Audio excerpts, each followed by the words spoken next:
বাঙালির 12 মাসে 13 পার্বণ। আর এই পার্বণকে কেন্দ্র করেই বাঙালি বিভিন্ন রকমের বার, ব্রত এমনকি উপোসও করে থাকে। আর এই দিনগুলোতেই আপনার হাতে যদি এইরকম একটা ডেজার্টের গ্লাস থাকে, যেটা খেলে আপনার পেট তো ভরবেই, সঙ্গে এই গরমে সারাদিনের ক্লান্তি এক নিমেষেই দূর হয়ে যাবে। নমস্কার বন্ধুরা, আমি প্রমিতা আপনাদের অনেক অনেক স্বাগত জানাই আমার চ্যানেল প্রমিতারতে।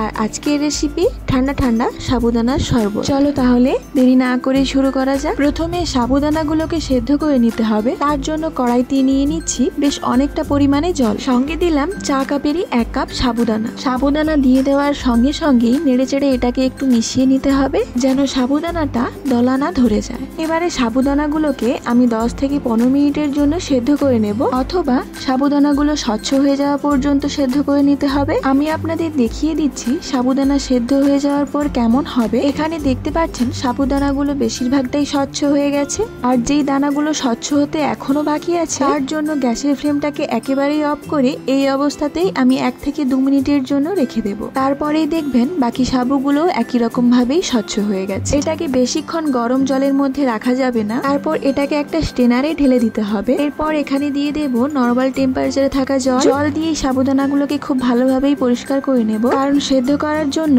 এটা অনেক বেশি আঠালো হয়েছিল। জল দিয়ে ভালো করে ধুয়ে নিলেই কিন্তু আঠালো ভাবটা কমে যাবে। জলটা ঝরে যাওয়ার জন্য সাবুদানাগুলোকে এভাবেই রেখে দেব।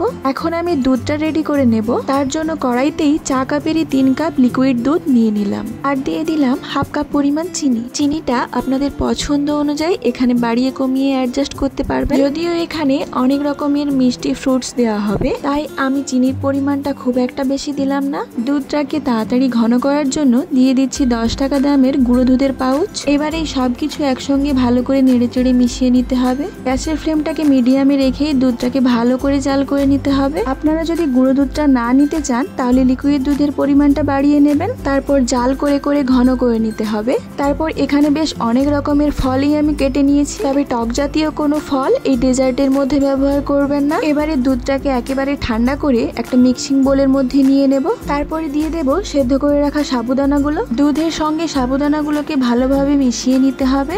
ভালোভাবে মিশে যাওয়ার পর এগুলোকে আমি নরমাল ফ্রিজে রেখে দেব কিছুক্ষণের জন্য। খাওয়ার আগে বা পরিবেশনের ঠিক আগের মুহূর্তে এগুলোকে ফ্রিজ থেকে বের করে নিতে হবে। একটু নেড়ে চেড়ে আবারও এগুলো মিশিয়ে নিচ্ছি, যেন কোনো দলা না ধরে থাকে।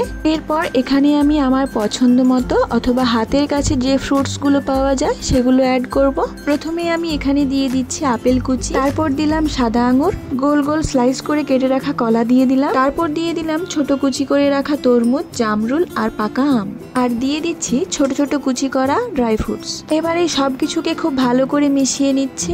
আমি এখানে যে ফ্রুটস গুলো দিয়েছি সেরকমই যে আপনাদেরও দিতে হবে এরকম কোনো কথাই না। টক ছাড়াই আপনারা এখানে যে কোনো ফ্রুটস আপনাদের পছন্দ অনুযায়ী দিতে পারেন। খাওয়ার আগে পর্যন্ত এগুলোকে নরমাল ফ্রিজে রেখে দিতে পারে, কারণ এই ড্রিঙ্কস বা ডেজার্টটি ঠান্ডা ঠান্ডা খেলেই বেশি মজা লাগে। সারাদিন উপোসে থাকার পর এইরকম 1 গ্লাস ড্রিঙ্কস বা ডেজার্ট যদি আপনারা খান, সারাদিনের ক্লান্তি তো দূর হবেই, সঙ্গে আপনার পেটও ভরবে আর মন প্রাণ এক নিমেষেই কিন্তু জড়িয়ে যাবে। একদম সহজভাবেই অনেক বেশি হেলদি আর মজাদার রেসিপি শেয়ার করলাম। ভিডিওটা ভালো লাগলে লাইক, কমেন্ট, শেয়ার, সাবস্ক্রাইব করতে ভুলবেন না। আর ফেসবুক, ইনস্টাগ্রাম থেকে দেখে থাকলে পেজটি ফলো করে পাশে থাকার অনুরোধ রইল। আজকের ভিডিওটা এই পর্যন্তই। দেখা হচ্ছে পরবর্তী কোনো নতুন ভিডিও নিয়ে। ধন্যবাদ।